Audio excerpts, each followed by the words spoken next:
From the Life and Times of Theodore P. Belafonte, written by myself, Teddy Belafonte. I bring to you the story of the Scooternator.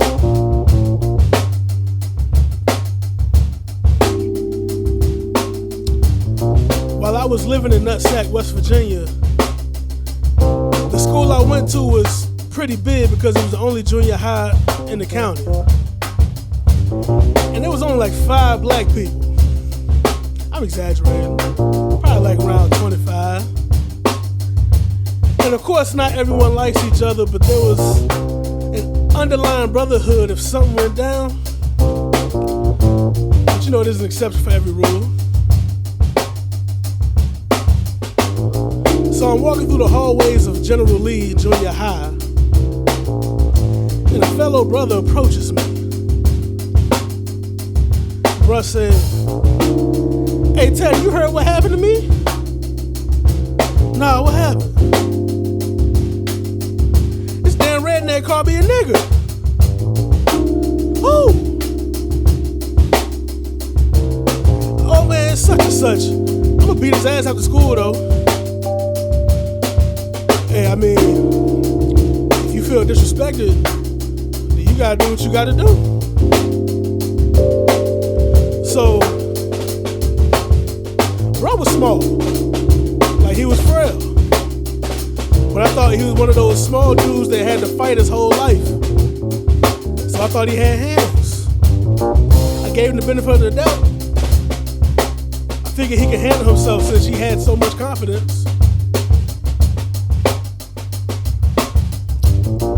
Later on in the day, I was in class talking to my boy JB Snooze. "Hey, you heard bruh trying to fight some redneck that dropped the M-bomb on him?" JB said, "Yeah, everybody been telling him not to do it cause he gonna lose, but he won't listen." I don't know. Bruh sounded pretty confident. You ever seen a dude he want to fight? I can't put a face to the name, but I probably seen him. Well, if you think he got a chance of winning, then you haven't seen dude. I'll show you on the way to lunch. Alright. So, JB pointed dude out to me. Listen. Just listen to me, alright? This was the beginning of me being a conspiracy theorist. At the tender age of 14, I saw this dude, and I just knew that somewhere in 1967, Bull Connor was in a lab in Alabama with a bunch of Klan scientists working on a series of redneck cyborgs to send to the future and terrorize black folk. This dude was just huge for no damn reason. He looked like a shoulder wearing tight jeans and a tight ass white tee. And folks saying he just got that big working on a farm. Ain't that many motherfucking hay bales in the state of West Virginia. And by this time, I've been in the school for 5 months. I done seen everybody in the motherfucker. I would have noticed somebody strolling around built like a Jeep. I was traumatized. And I was shocked because one, unless bruh had some cheat codes or a game breaker or a mushroom, a star, the ghost of Jack Johnson, he not winning this fight. 2, this corrupt ass school was housing this Klan cyborg that Bull Connor sent from the past. I'd never seen him.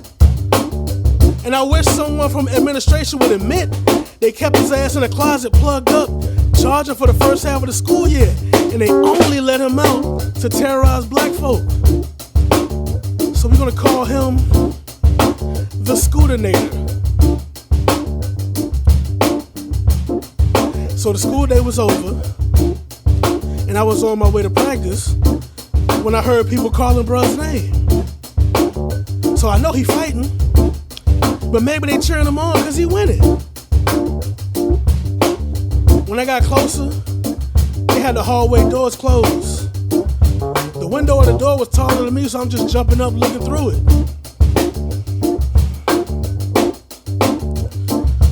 I really want to tell y'all that bruh was winning this fight. I would love nothing more than to tell you that bruh defeated the Scooternator for the culture. But instead I have to tell you that every time I jumped up to look through the window, bruh was being used to scrub the fucking floor. I mean, Scooternator is standing there emotionless, dragging bruh, who I can now call the artist formerly known as Rinse, dragging this motherfucker side to side on the floor, beating the shit out of him. And folk was just letting this shit go on. They formed a circle. Rinse was laying there on the floor, looking like Frogger after he lost. And I'm just screaming. Somebody throw water on him and short circuit his big ass. Find a big enough magnet and use it to fry his fucking motherboard. My screams fell on deaf ears. Bull Connor won. They suspended the Scooternator and I didn't see him again. So I'm pretty sure he jumped in his vortex and went back to 1967 to get his next assignment. Rents had all the respect for me for standing up to the cyborg, but he should have done his research. David had a stone and a slingshot. Craig had a brick. We live in the mountains. You're surrounded by weapons. That was the story of the Scooternator, from the life and times of Theodore P. Belafonte, written by myself, Teddy Belafonte. I would love to get a shout out to DJ Harrison on the keys, Corey Fonville on the drums, my man Nat Digger recording this. Until next time, y'all be blessed. Well, hold up, don't forget, check out Amazon, get you a copy. Also, you can pre-order Kindle if you into that electronic shit. It's available for pre-order on Kindle. Same link.